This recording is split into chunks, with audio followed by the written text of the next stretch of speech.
লাভ। এই মুহূর্তে কলকাতার রাজপথ কিন্তু উত্তলক হয়ে উঠেছে।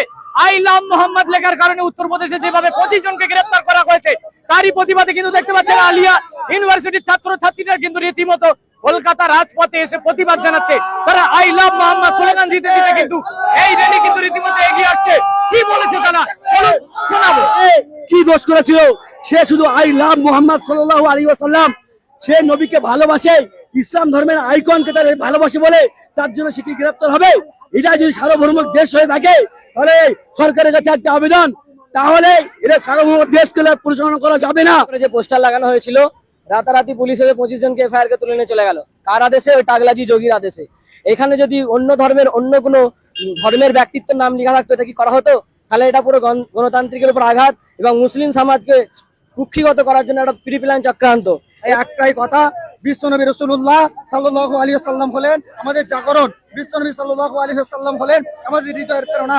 এই বিশ্বনবী সাল্লাল্লাহু আলাইহি ওয়াসাল্লাম লেখার কারণে, আই লাভ মুহাম্মদ সাল্লাল্লাহু আলাইহি ওয়াসাল্লাম লেখার কারণে যদি কোনো মুসলমান ভাইকে গ্রেফতার করে, আমরা স্পষ্ট ভাষায় জানাতে চাই, পশ্চিমবঙ্গ মাদ্রাসা ছাত্র ইউনিয়ন কোনোদিনও পিছু পা হয় নাই, প্রতি মুহূর্ত অন্যায়ের বিরুদ্ধে লড়াই করে এসেছে।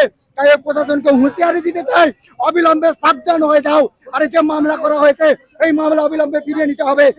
তাদের 25 জনের এই নবী দিবসে তারা আই লাভ মোহাম্মদ ব্যানার দেওয়ার জন্য তাদেরকে গ্রেপ্তার করা হয়েছে। এই যে সংবিধান বিরোধী কাজ করা হয়েছে, এই বিরোধী তাদের আমরা কঠোর ধিক্কার জানিয়ে আজকে এই মিছিলটা আমরা বার করেছি। আমরা চাচ্ছি অবিলম্বে যাদের এই যে এফআইআর করা হয়েছে, এই এফআইআর কে প্রত্যাহার করা।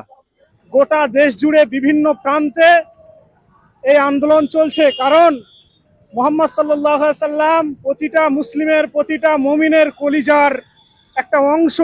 যেখানে মুহাম্মদ সাল্লাল্লাহু আলাইহি সাল্লামের উপর আক্রমণ, সেখানে আমরা কেন বিশ্বের প্রতিটা কোনায় কোনায় এই ধিক্কার মিছিল হবে। কানপুরেতে, ইউপির কানপুরেতে আমাদের নবী দিবস উপলক্ষে কিছুজন আই লাভ মোহাম্মদ লিখেছিল, যে কারণে কানপুর পুলিশ তাদেরকে গ্রেফতার করেছে এবং তাদের নামে এফআইআর করা হয়েছে, যেটা কোন রকম ভাবেই নৈতিক নয়। আমরা এটাকে ধিক্কার জানাচ্ছি এবং আমরা চাই যে তাদেরকে যেন অতি দ্রুত তাদের নামে এফআইআরটা তুলে নেওয়া হয়। বোঝাতে চেয়েছি যে যোগী একটা এফআইআর করে আমাদের হয়তো বাহ্যিকভাবে কেই দিয়েছে, কিন্তু আমাদের দিল থেকে মোহাম্মদ রসুলকে কেড়ে নিতে পারেনি। তাই আমরা রাজপথে বিশ্ববাসীকে জানাতে এসেছি, ভারতীয় সংবিধান আইনকে অমান্য করে একটা কাজ করেছে, প্রথমত। দ্বিতীয়ত, যার বিরুদ্ধে কথা বলেছে, যার জন্য অ্যারেস্ট করা হয়েছে, তিনি হচ্ছেন মানবতার মুক্তির দূত, আমাদের বিশ্ব মানবতার মুক্তির দূত এবং বিশ্ব কল্যাণের মানব মূর্ত।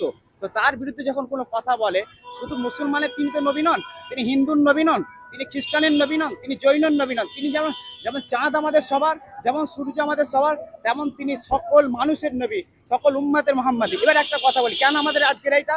এই জন্য, যখন আমাদের মুহাম্মদ মুস্তাফা সাল্লাল্লাহু আলাইহি ওয়াসাল্লামের শানে কোনো কথা বলা হয়, প্রত্যেক মুসলমান এইটা খেয়াল করে যে আমার বাপ মা শহীদ হয়ে যাক, কুরবান হয়ে যাক, কোনো অসুবিধা নেই।